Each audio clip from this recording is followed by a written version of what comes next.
অনেকটা লম্বা যাত্রাপথ, তাই দুজনে সকাল সকাল যাত্রা শুরু করল মুন্সিয়ারির উদ্দেশ্যে। রাস্তায় যাবার সময় কাঠ গোদাম থেকে ওরা ওদের ক্রিয়েটর গাড়ির ট্র্যাঙ্ক পুল করালো, আর ইউটিউব মিউজিকে রোম্যান্টিক গান শুনতে শুনতে যাত্রাপথের আনন্দ উপভোগ করতে লাগলো। তবে যাত্রা খানিকটা দীর্ঘ আর ক্লান্তিকর হয়ে উঠেছিল অনেক জায়গায় রাস্তা খারাপ হবার কারণে। কয়েকদিনের প্রবল বর্ষণে পিচের রাস্তার পাথর বেরিয়ে এসে জায়গায় জায়গায় ছোট বড় গাড্ডা তৈরি হয়েছিল, আর গাড্ডাগুলো জলমগ্ন হয়ে থাকায় কোথায় কত বড় গর্ত বোঝা যাচ্ছিল না। সেসব জায়গায় গাড়িতে জার্কিং হচ্ছিল, আর মাঝারি গতিতে গাড়ি চালাতে বাধ্য হচ্ছিল সৌরভ। আলমোড়া পেরিয়ে আলমোড়া বেরিনাগ রোড ধরে আরো 100 কিলোমিটার গাড়ি রান করে বেলা 3টে নাগাদ ওরা থল পৌঁছালো। থল একটা ছোট স্টেশন। ওখানে লাঞ্চ সেরে নিয়ে 3:30 নাগাদ আবার যাত্রা শুরু করল। মুন্সিয়ারি তখনও 70 কিলোমিটার দূরে। থল ও মুন্সিয়ারির মাঝে অনেক সুন্দর সুন্দর টুরিস্ট স্পট আছে, বিশেষ করে বিরথি ফলস, ঝকঝকে পরিষ্কার ঠান্ডা জলের স্বচ্ছ একটি ঝর্ণা। তখন পড়ন্ত বিকেল, সূর্য পাহাড়ের পেছনে অস্ত যাচ্ছিল, কিন্তু পাহাড়ের উঁচু উঁচু শৃঙ্গে তখনও রোদ দেখা যাচ্ছিল। সীমা দূরে পাহাড়ের মাঝে একটা সুন্দর ঝর্ণা দেখল। খুশিতে ডগমগ হয়ে সৌরভকে বলল, সৌরভ, ওই দেখো, ওটাই মনে হয় বিরথি ফলস। ও মাই গড, এত দূর থেকে স্পষ্ট দেখা যাচ্ছে। সৌরভ বলল, হ্যাঁ ডার্লিং, একটু সবুর করো, ওই ঝর্ণার পাশের দিয়ে যে রাস্তা দেখা যাচ্ছে না, ওই রাস্তা দিয়ে আমরা যাব।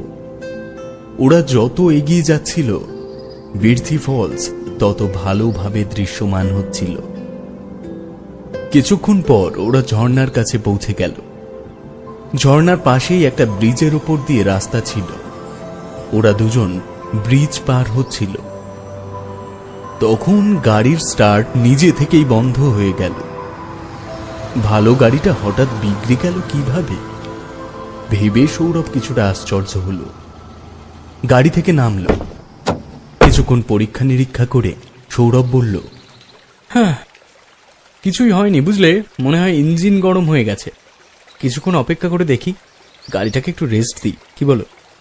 সীমা তাচ্ছিল্যের সুরে বলল, ইঞ্জিন গরম হওয়া তো মারুতি 800 গাড়ির ফিচার, কি লাভ হলো ক্রেটা নিয়ে? সৌরভ বলল, আরে অত ভেবো না, লং জার্নিতে একটু প্রবলেম তো হবেই, তার মধ্যে রাস্তা খারাপ হলে তো কথাই নেই। চলো না, ঝর্ণায় নেমে কিছুক্ষণ সময় কাটাই, ততক্ষণে গাড়ির ইঞ্জিন ঠান্ডা হয়ে যাবে মনে হয়।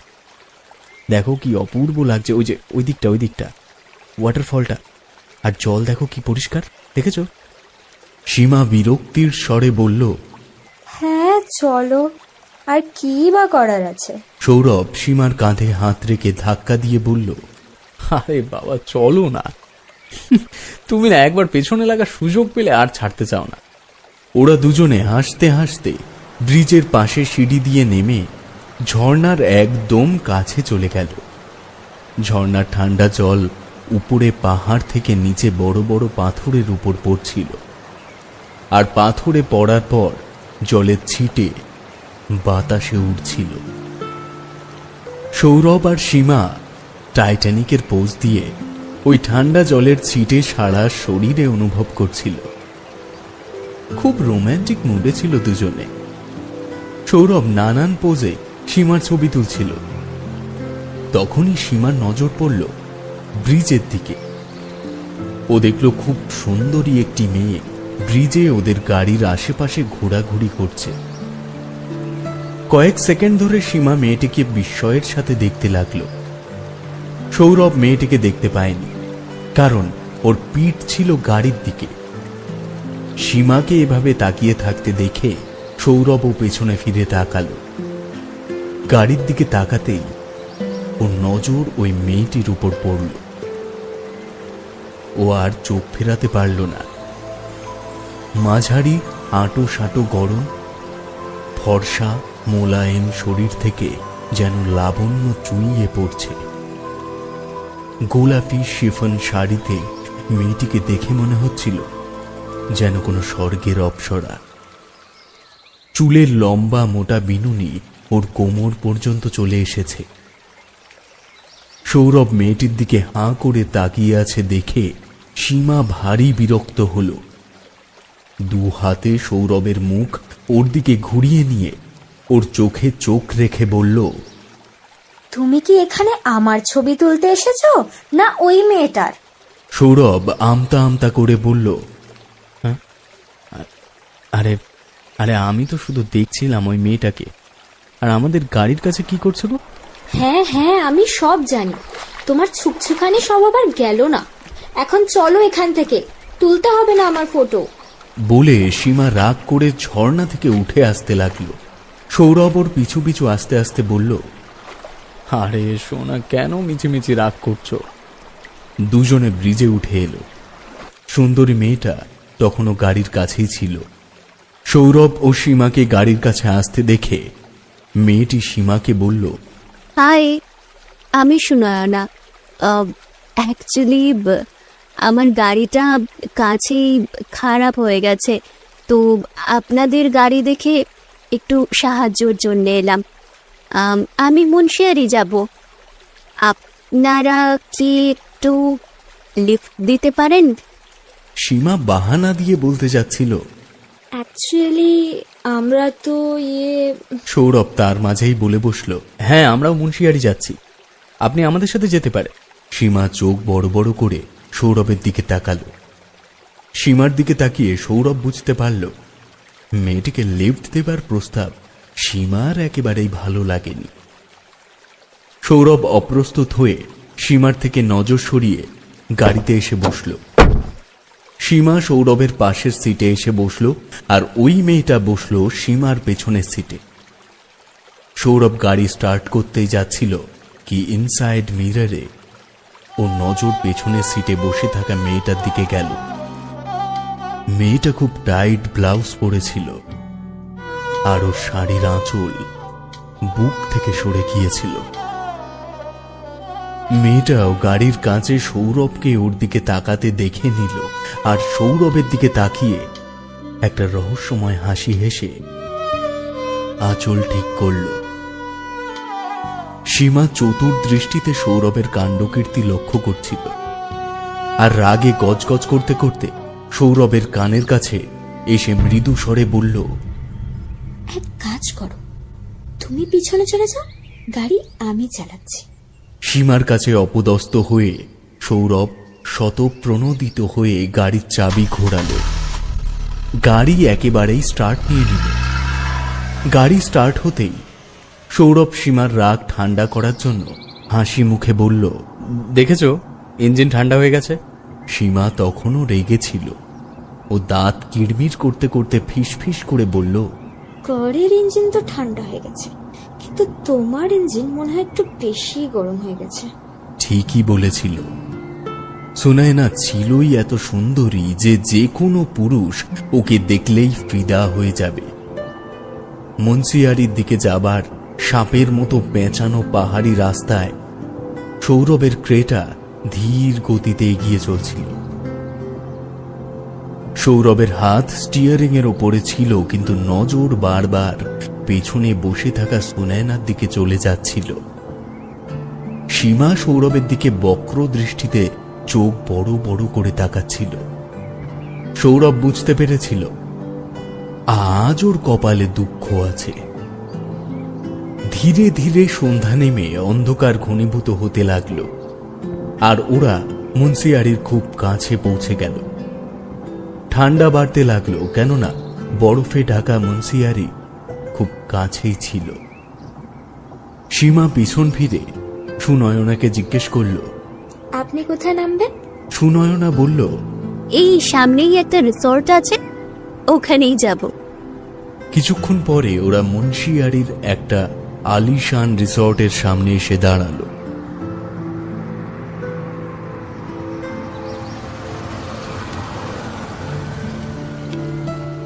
সীমা বলল, আমরা এই রিসর্টেই থাকবো, আপনি দয়া করে আগে যাবার জন্য অন্য কোনো ব্যবস্থা খুঁজে নিন।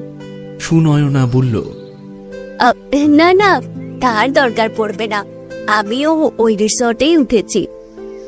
লিফট দেওয়ার জন্য অসংখ্য ধন্যবাদ। সুনয়না গাড়ি থেকে নেমে রিসর্টের ভেতরে চলে গেল। গাড়ির ভেতরে সীমা জিজ্ঞাসু দৃষ্টিতে সৌরভের দিকে তাকালো।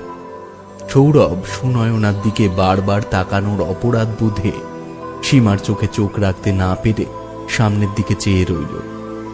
সীমা রাগের স্বরে বলল, এখন কি তুমি গাড়িতেই বসে থাকবে? সৌরভ রিসর্টের ভেতরে ঢুকে গাড়ি পার্ক করল। ও জানতো মুখ ফসকে কিছু বলে ফেললেই সীমা অশান্তি শুরু করবে। ওরা গাড়ি থেকে লাগেজ বের করে রিসর্টের রিসেপশনে চলে গেল। ওখান থেকে রুমের চাবি নিয়ে ওদের রুমে চলে গেল। রিসর্ট আগে থেকেই অনলাইনে বুক করা ছিল। সৌরভ রুমে ঢুকে ওয়াশরুমে গিয়ে ফ্রেশ হয়ে নিল। ওয়াশরুম থেকে বেরিয়েই দেখল সীমা ডিনার অর্ডার করে ফেলেছে। কিছুক্ষণের মধ্যে গরম গরম খাবার চলে এলো। ডিনার খাবার সময় সৌরভ একটা কথাও বলছিল না। সীমা বলল, কি ব্যাপার, চুপ করে আছো কেন? তোমার স্বভাব আর যাবে না। কি স্বভাব? আবার জিজ্ঞেস করছো? তুমি ওই মেয়েটাকে লিফট দিতে গেলে কেন? আমি মানা করতেই যাচ্ছিলাম, তুমি মাঝখান থেকে ফস করে ওকে হেল্প করার জন্য অস্থির হয়ে উঠলে। অচেনা অজানা জায়গায় কেউ কাউকে লিফট দেয়? সুন্দরী মেয়ে দেখলেই আর হুঁশ থাকে না তোমার, না? আমি কোনো অজুহাতে ওকে অ্যাভয়েড করতে চাইছিলাম। না জানি ও কি ভাবছে আমার সম্বন্ধে। ও নিশ্চয়ই ভাবছে আমার মধ্যে হেল্প করার মানসিকতা নেই। তোমার ইচ্ছে থাকা সত্ত্বেও আমিই চাইনি তুমি ওকে লিফট দাও। আরে না না, এসব কিছুই ভাববে না। তুমি কি করে জানলে ভাববে না? তুমি কি অন্তর্যামী নাকি? তার উপর সে রূপসী দেখলাম, হয়তো ভাববে জেলাস হয়েই আমি ওকে হেল্প করতে চাইনি। উফ বাবা, তোমরা মেয়েরা কি কমপ্লিকেটেড সত্যি, মানে পারা যায় না এগুলো নিয়ে। তো সবাই তো আর তোমার মতো হাবাগোবা নয়। আচ্ছা, লিফট দিয়েছো, ভালো কথা, সে কথা নয় মানলাম, কিন্তু গাড়ি চালানোর সময় বারবার লুকিং গ্লাসে ওর দিকে তাকাচ্ছিলে কেন? সৌরভ এই কথার কোনো উত্তর দিল না, চুপচাপ খেতে থাকলো। খাবার শেষে কিছুক্ষণ টিভি দেখে দুজনে বেডে শুয়ে পড়ল। সীমা রাগ করে সৌরভের দিকে পিঠ দিয়ে শুয়ে থাকল। মনের মধ্যে তিক্ততা নিয়ে ওর ঘুম আসছিল না। হানিমুনে এসে বউয়ের সাথে মনোমালিন্য হওয়ায় সৌরভও স্বস্তি পাচ্ছিল না। সৌরভ সীমাকে ভালোবাসত, কিন্তু সুনয়না না জানি কি জাদু করে ওর মন প্রাণ দখল করে নিয়েছিল।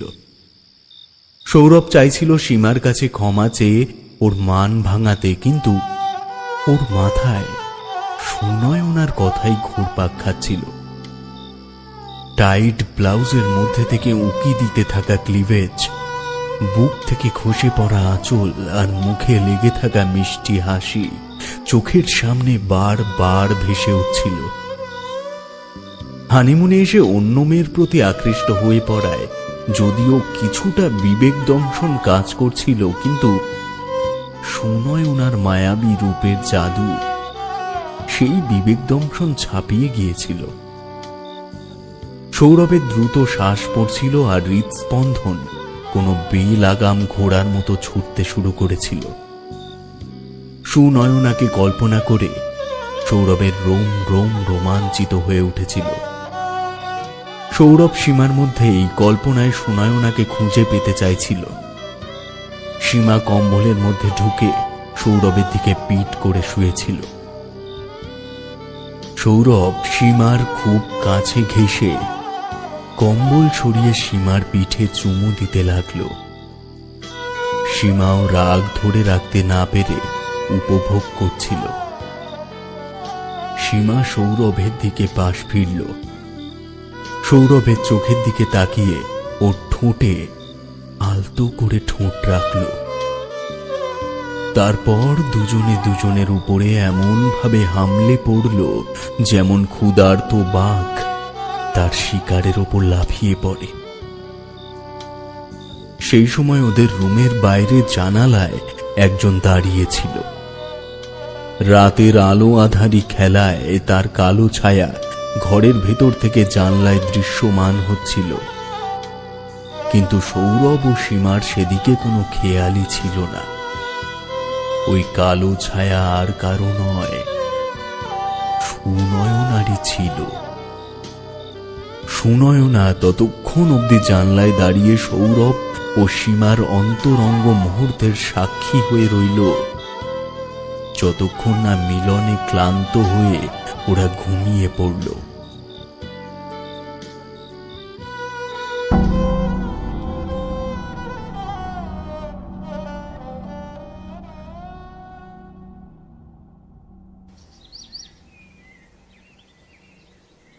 পরদিন সকালে যখন সীমার ঘুম ভাঙল, তখন সৌরভ পাশে ছিল না।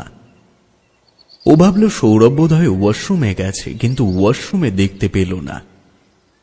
তখন রুমের বাইরে গেল, দেখল সৌরভ কিছু দূরে চায়ের কাপ হাতে সুনয়নার সাথে কথা বলতে ব্যস্ত। ওদের দুজনের পিঠ সীমার দিকে ছিল, তাই ওরা সীমাকে দেখতে পায়নি। সীমার পিত্তি জ্বলে যাচ্ছিল। সৌরভকে ডাকল, ও শুনতে পেল না। সৌরভ হাসতে হাসতে সুনয়নার সাথে গল্পে মশগুল ছিল। সীমা আর একটু এগিয়ে গিয়ে আবার সৌরভের নাম ধরে ডাকল। এবার সৌরভ শুনতে পেয়ে সীমার দিকে তাকালো। সীমাকে দেখে সৌরভের একটু রসভঙ্গ হল, কিন্তু সুনয়নার সামনে নিজেকে স্বাভাবিক রেখে বলল, এই সীমা, গুড মর্নিং। এই দেখো সুনয়না ম্যাডাম, উনি আমাদের পাশের ঘরেই উঠেছেন। সীমা সুনয়নার দিকে তাকিয়ে একবার আপাদমস্তক ওকে পর্যবেক্ষণ করল। সুনয়না স্যাটিনের একটা পাতলা বেগুনি রঙের নাইটি পরেছিল। ওর সাথে সৌরভের কথা বলা সীমার একেবারেই ভালো লাগছিল না। ও সৌরভের হাত ধরে টানতে টানতে ঘরে নিয়ে গেল। ঘরে ঢুকেই সৌরভ বলল, আচ্ছা সীমা, এসব কি পাগলামো করছো বলো তো? সীমা রাগান্বিত হয়ে বলল, পাগলামো আমি করছি না, তুমি। ওই সুনয়নাকে দেখে পাগল হয়ে গেছো। কাল থেকে দেখছি তুমি ওই সুনয়নার পিছনে পড়ে আছো।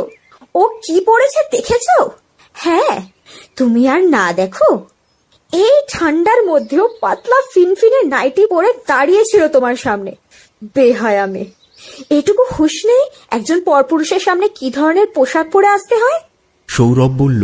সীমা, তুমি মিছিমিছি আবোল তাবোল ভাবছো। সীমা বলল, হ্যাঁ, আমিই ভুলভাল বকছি। তাহলে যাও ওর কাছে, ওর সাথেই করো হানিমুন। বলে সীমা বেডে বসে পড়ে কাঁদতে লাগল। সৌরভ আত্মবিশ্লেষণ করে নিজের ভুল বুঝতে পারল। সুনয়না যেন এক অদৃশ্য সুতোর টানে ওকে নাচিয়ে যাচ্ছিল। নিজের উপর সৌরভের কোনো নিয়ন্ত্রণ কাজ করছিল না। সীমার কাছে ভুল স্বীকার করে মান ভাঙাতে ওকে জড়িয়ে ধরে চুমু খেল। সীমা আবেগঘন ভঙ্গিতে বলল, সৌরভ, আমি তোমাকে অন্য কোনো মেয়ের সাথে দেখতে পারবো না। Okay dear, I am sorry.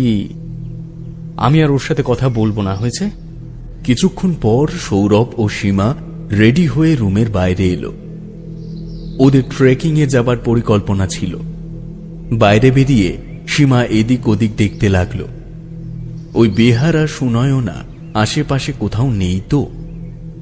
কোথাও দেখতে না পেয়ে স্বস্তির নিঃশ্বাস ফেলল সে। রিসর্ট থেকে ওদের গাড়ি নিয়ে বেরিয়ে মোটামুটি 10 কিলোমিটার গিয়ে ওরা খালিয়া দাঁড়ে পৌঁছালো। ওখান থেকে 8 কিলোমিটার পায়ে হেঁটে খালিয়া টপ পর্যন্ত ট্রেকিং করার প্ল্যান করেছিল। চড়াই রাস্তা একটু বিপজ্জনক ছিল, তবে আস্তে আস্তে পা ফেলে সাবধানে চললে খুব একটা মুশকিল নয়। খালিয়া টপ থেকে পুরো হিমালয়ান রেঞ্জ পরিষ্কার দেখা যায়। সৌরভ ও সীমা জঙ্গলের মধ্যে গাছপালা ঘেরা সরু পাহাড়ি রাস্তা ধরে খালিয়া টপের দিকে এগিয়ে যাচ্ছিল। ওরা ছাড়াও কিছু লোকজন ট্রেকিং করছিল। চড়াই রাস্তায় অর্ধেকটা পথ চলার পরই ওদের ক্লান্তি বোধ হচ্ছিল। আগের দিনের লম্বা জার্নি আর রাতে দুজন অনেক দেরি করে ঘুমিয়েছিল, তাই ট্রেকিং করার সময় ওদের দম খাটো হয়ে আসছিল। ওদের সাথে চলতে থাকা বাকি লোকজন ওদের পেছনে ফেলে এগিয়ে গিয়েছিল।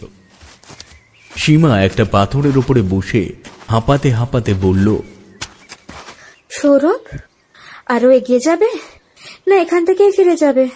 সৌরভও পাথরের উপরে বসে দম নিতে নিতে বলল, ওফ বাবা, অর্ধেকটা পথ তো চলেই এসেছি। এত দূর যখন চলে এসেছি তখন বাকিটাও যাব। সৌরভ হাঁটুতে ভর দিয়ে উঠে দাঁড়ালো আর দুজনে আবার চলতে শুরু করল। চলার সময় সীমা খানিকটা পিছিয়ে পড়েছিল।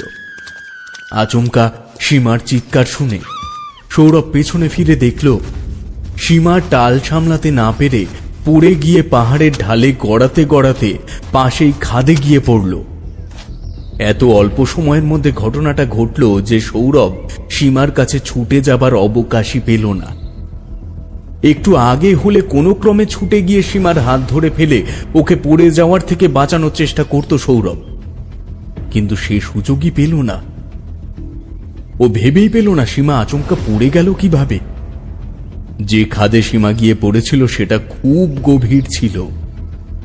এত উপর থেকে নিচে পড়লে সীমা কি জীবিত থাকবে? সেই দুশ্চিন্তায় মাথা খারাপ হবার জোগাড় হলো সৌরভের। রাস্তায় যতটা সম্ভব কিনারে দাঁড়িয়ে উঁকি দিয়ে সৌরভ নিচে খাদে সীমাকে দেখার চেষ্টা করল, কিন্তু দেখতে পেল না। কাঁদতে কাঁদতে চিৎকার করে উঠল সৌরভ, শিবা, শিবা, শিবা, কোথায় তুমি? আমার কথা শুনতে পাচ্ছ? শিবা!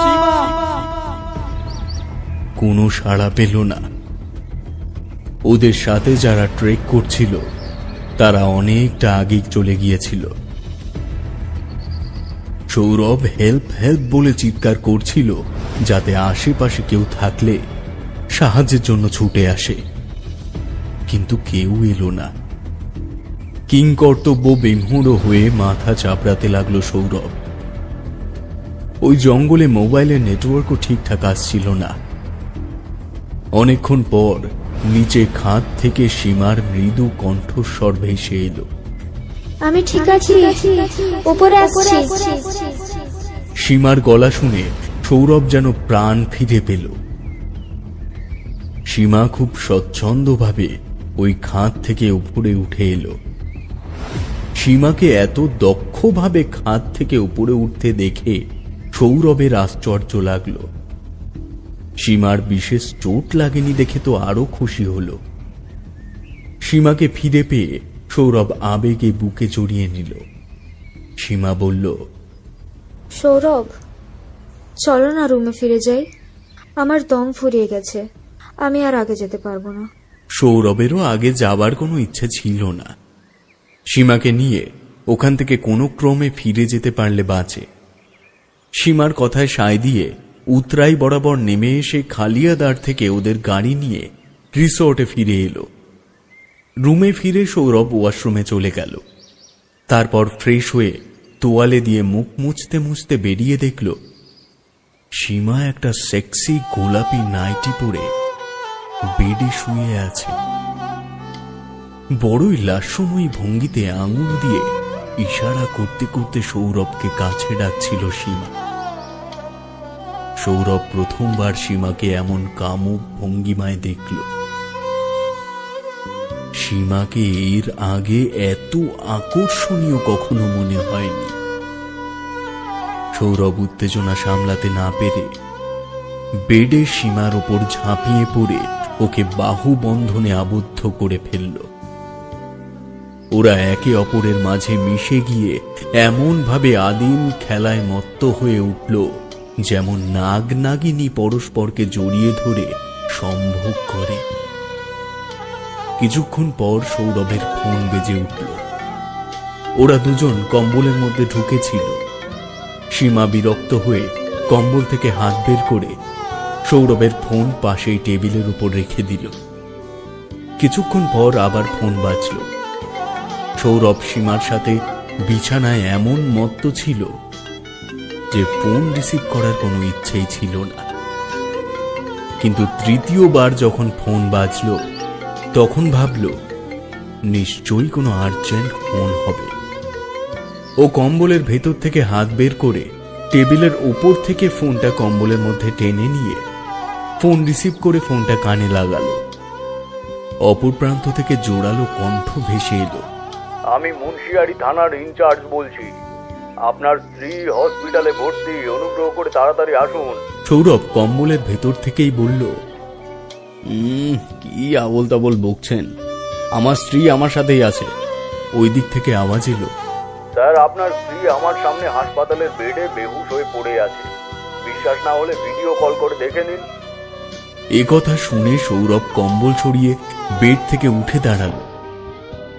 আর যেই কম্বল সরালো ওর পায়ের তলা থেকে মাটি সরে গেল। ও দেখল যে সীমার সাথে ও এতক্ষণ ধরে সম্ভোগ করছিল সে সীমা ছিল না, সুনয়না ছিল। সুনয়নাও কোনো মানুষের আকারে ছিল না। ওর মুখটা ছিল মেয়ে মানুষের মতো, আর বাকি শরীরটা ছিল মোহিনী সর্পিনীর মতো। আর শরীরটা ছিল অর্ধস্বচ্ছ, যার ফলে শরীরের অভ্যন্তরীণ অঙ্গ প্রত্যঙ্গ দেখা যাচ্ছিল। ওর শরীরের ভেতরে অজস্র কীটপতঙ্গ অবাধে ছুটোছুটি করছিল। সুনয়না সঙ্গম করতে করতে এত উন্মত্ত ছিল যে ওর খেয়ালই ছিল না যে সৌরভ ওর আসল চেহারা নিজের চোখে দেখছে। সৌরভ ভয়ে কাঁপতে কাঁপতে বিছানা থেকে নিচে নামল আর খুব সাবধানে পা ফেলে পেছোতে পেছোতে রুম থেকে পালাতে চাইল যাতে সুনয়না জেগে না যায়। তখনই টেবিলের কোনায় ধাক্কা লেগে জলের গ্লাস নিচে পড়ে গেল, আর সেই শব্দে বিছানায় পড়ে থাকা সুনয়না সম্বিত ফিরে পেল। হুঁশ ফিরে পেতেই সুনয়না পরিপূর্ণ নারী অবয়ব ধারণ করল। সুনয়নার শরীরে কোনো কাপড় ছিল না। ও পাশেই পড়ে থাকা নাইটিটা পরে নিল আর সৌরভের কাছে এসে বলল, সৌরভ, আমার কাছে আমি কিচ্ছু চাই না, শুধু আমার শরীরের খিদেটা মিটিয়ে দাও। আমি তোমার কোনো ক্ষতি করবো না, বিশ্বাস কর।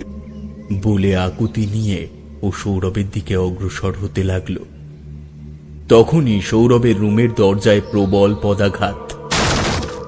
রুমের দরজা ভেঙে একদল পুলিশ ইন্সপেক্টর ও একজন বয়স্ক পুলিশ কনস্টেবল প্রবেশ করল। দুজনের হাতে পিস্তল ছিল। কনস্টেবল সুনয়নাকে দেখে বলল, তুই আবার চলে এসেছিস ডাইনি? সুনয়না কনস্টেবলের দিকে তাকিয়ে জোরে বিকট স্বরে চিৎকার করে উঠল। কনস্টেবল ও ইন্সপেক্টর দুজনেই সুনয়নার ওপর গুলি চালালেন। গুলি লাগতেই সুনয়নার শরীর আগের মতো অর্ধস্বচ্ছ হয়ে গেল আর জল ভরা বেলুনের মতো ফেটে গেল। অজস্র ছোট বড় কীট পতঙ্গ ওর শরীর থেকে মেঝেতে ছিটকে পড়ে দ্রুত গতিতে ছুটতে ছুটতে বেড, টেবিল আর আলমারির নিচে চলে গেল। সৌরভ চটপট পোশাক পরে নিল। পুলিশ ইন্সপেক্টর সৌরভকে বললেন, হ্যালো, আমি ইন্সপেক্টর প্রবীণ। আপনি কি জানেন যার সাথে এতক্ষণ সম্ভোগ করছিলেন সে কে? সৌরভ কাঁপা কাঁপা গলায় বলল, কে? ইন্সপেক্টর বললেন, যক্ষিণী। ও সুন্দর সুপুরুষদের ভুলিয়ে ভালিয়ে নিজের কাম বাসনা তৃপ্ত করে। সৌরভের তো পুরো চক্ষু চড়ক গাছ। ওর হাত পা ঠান্ডা হয়ে গিয়েছিল। প্রকৃতিস্থ হতে খানিকক্ষণ সময় লাগলো। পুলিশ অফিসার আর কনস্টেবল সৌরভকে নিয়ে রুমের বাইরে এলেন। বাইরে অন্ধকার নেভে এসেছিল। আর দেরি না করে পুলিশ জিপে চড়ে সৌরভ হাসপাতালের দিকে রওনা হলো। যেতে যেতে ইন্সপেক্টর বললেন, ভাগ্য ভালো সময় থাকতে আপনার স্ত্রী থানায় ফোন করে আমাদের ইনফর্ম করেছিলেন। আমরা প্রথমে আপনার স্ত্রীকে খাদ থেকে উদ্ধার করে হাসপাতালে ভর্তি করি, তারপর আপনাকে ফোন করি। সৌরভ বলল, কিন্তু আপনারা জানলেন কি করে আমি যক্ষিণীর খপ্পরে পড়েছি? ইন্সপেক্টর গাড়ির স্টিয়ারিং এ বসা কনস্টেবলের দিকে ইশারা করে বললেন, ইনি কনস্টেবল দিলীপ। ইনিও আপনার মতো যক্ষিণীর শিকার হতে হতে বেঁচেছিলেন। কনস্টেবল বললেন, 20 বছর আগে ওই যক্ষিণী আমাকে ও রূপের জাদুতে ভুলিয়েছিল। তখনও ও এমনই সুন্দরী ও যৌবনবতী ছিল। ইন্সপেক্টর কনস্টেবলের দিকে ইঙ্গিত করে বললেন, ইনি যৌবনকালে দিলীপ কুমারের মতোই দেখতে ছিলেন, সেই জন্যই তো যক্ষিণীর নজর এনার উপরে পড়েছিল। আপনার স্ত্রী হাসপাতালে ঘোরের মধ্যে আপনার আর সুনয়নার নাম উচ্চারণ করছিলেন। উনি বারবার ঘোরের মধ্যে বলছিলেন যে সুনয়না ডাইনি, ওর হাত থেকে আমার স্বামীকে বাঁচাও। এরপরেই দিলীপ বাবু ঘটনা আন্দাজ করে ফেলেন আর উনিই বলেন আপনার জীবনে ঝুঁকি হতে পারে। তারপরেই আমরা আপনার রুমে অভিযান চালাই।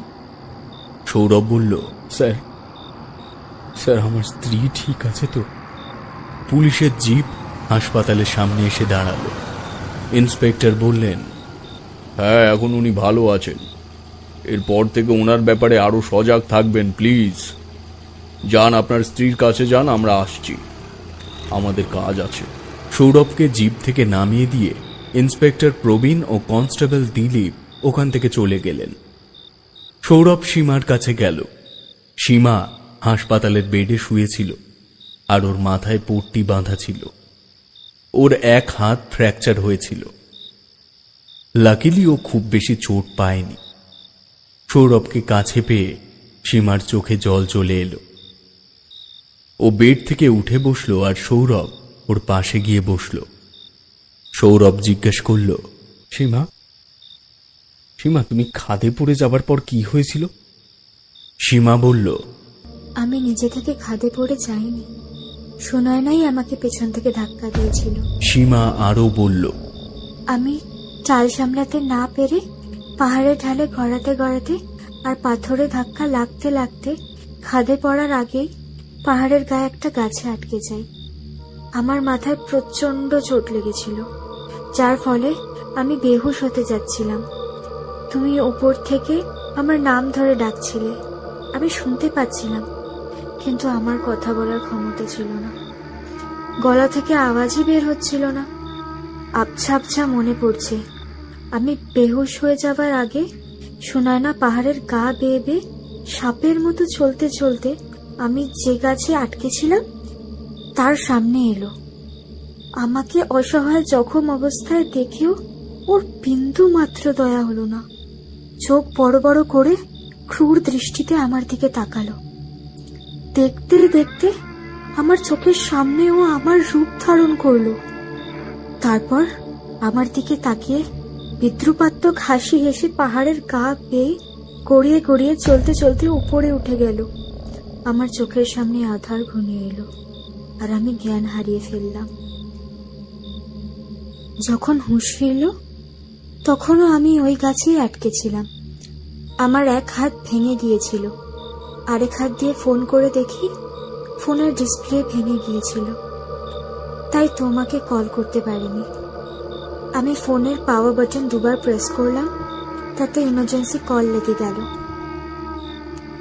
তারপর পুলিশ ডিপার্টমেন্টের কাছে অ্যালার্ট গেলে পুলিশ অফিসাররা লোকেশন ট্র্যাক করে আমার কাছে পৌঁছালো আর পর্বতারোহীদের সাহায্য নিয়ে আমায় উদ্ধার করেন। ওরাই দায়িত্ব নিয়ে আমায় হাসপাতালে ভর্তি করেছিলেন। ওরা এগিয়ে না আসলে আমি কিছুতেই পাহাড়ের খাদ থেকে বেঁচে ফিরতাম না। সৌরভ অশ্রু ভেজা চোখে সীমাকে দেখতে লাগলো। কিছুই বলতে পারল না। সীমা বলল, সুনয়না তোমার সাথে খারাপ কিছু করেনি তো? সৌরভ সীমার মাথায় হাত বুলিয়ে দিল আর চুমু খেয়ে ওকে বুকে জড়িয়ে ধরল। ওদিকে পুলিশ ইন্সপেক্টর প্রবীণ ও কনস্টেবল দিলীপ পুলিশের জিপে বাড়ি ফিরছিলেন। রাত অনেক হয়ে গিয়েছিল। দুজনেই মদ্যপান করেছিলেন। ইন্সপেক্টর প্রবীণ বললেন, আচ্ছা দিলীপ বাবু, একটা কথা বলুন দেখি।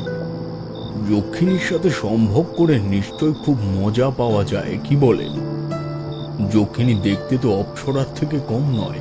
জিপ চালাতে চালাতে কনস্টেবল দিলীপ বললেন, হ্যাঁ স্যার, চরম সুখের অনুভূতি পাওয়া যায়, কিন্তু যক্ষিণীকে তৃপ্ত করা কোনো পুরুষের কর্ম নয়। তখনই ইন্সপেক্টর প্রবীণ আতঙ্কিত হয়ে উঠলেন। আরে গাড়ির মধ্যে এইসব কি? এ আমার পায়ের নিচে সব কি ঘোরাঘুরি করছে? আচমকা পুলিশের গাড়িতে কোত্থেকে অজস্র কীটপতঙ্গ চলে এলো। কনস্টেবল দিলীপ গাড়ি থামানোর চেষ্টা করলেন, কিন্তু গাড়ি থামল না। সব পোকামাকড় গাড়ির পেছনে সিটে গিয়ে জড়ো হয়ে একটার উপর আর একটা চড়তে লাগলো, আর ধীরে ধীরে কীট পতঙ্গের পাহাড়ে পরিণত হলো। দেখতেই দেখতে ওই কীট পতঙ্গের স্তূপ এক নারীর রূপ ধারণ করল। ওই নারী ছিল সুনয়না। ভয়ে কাঁপতে কাঁপতে ইন্সপেক্টর প্রবীণ ও কনস্টেবল দিলীপ সুনয়নার দিকেই তাকিয়েছিলেন। সুনয়না বড় মুখ হাঁ করে বিকট স্বরে চিৎকার করে উঠল। ওই প্রবল চিৎকার যে কোনো মানুষের হৃদস্পন্দন বন্ধ করে দিতে পারে। কনস্টেবল দিলীপের হাত পা ভয়ে পাথরের মতো রিজিট হয়ে গেল। পুলিশের জিপ নিয়ন্ত্রণ হারিয়ে ইন্সপেক্টর ও কনস্টেবলকে নিয়ে খাদে গিয়ে পড়ল। শরীর ক্ষুধার তাড়নায় অতৃপ্ত সুনয়না আজও জীবিত আছে। আজও শিকারের সন্ধানে এখানে ওখানে ঘুরে বেড়াচ্ছে।